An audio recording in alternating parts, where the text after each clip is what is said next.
आज मैं आप सबको एक कथा सुनाता हूं।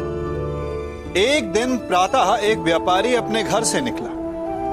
घर से निकलते ही एक बिल्ली ने उस व्यापारी का मार्ग काट दिया। व्यापारी घबरा गया।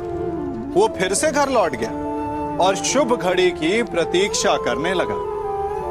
और जब वो पुनः अपने घर से निकला तब वो वाहन जा चुका था जिससे राजा तक पहुंचकर उसे भेंट देनी थी। राजा को भेंट नहीं मिली। राजा क्रोधित हो गए। राजा ने उस व्यापारी का व्यापार बंद करवा दिया। इस कारण व्यापारी क्रोधित होकर घर पर अपनी पत्नी से लड़ बैठा।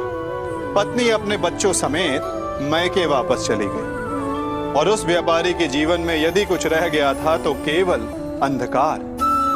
और इन सब का कारण वो उस बिल्ली को मानता रहा जिसने उसका मार्ग काटा था।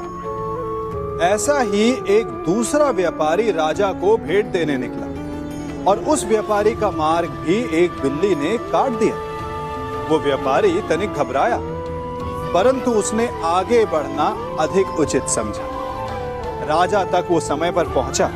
उसने राजा को भेंट दी। राजा प्रसन्न हुए और राजा ने व्यापारी को अपना व्यापार बढ़ाने की अनुमति दी, स्वर्ण आभूषण दी। जब व्यापारी घर पर पहुंचा तो पत्नी को आभूषण और अपने बच्चों को देने के लिए वस्त्र थे उसके पास। हर ओर प्रसन्नता थी। समझ रहे हैं ना? दोनों के साथ एक ही प्रकार की घटना हुई, परंतु दोनों की प्रतिक्रिया भिन्न थी। ऐसा ही हमारा जीवन भी है।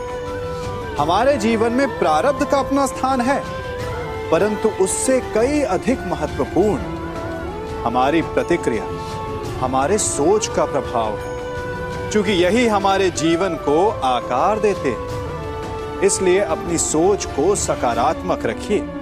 आपका जीवन सदैव आनंदमय रहेगा।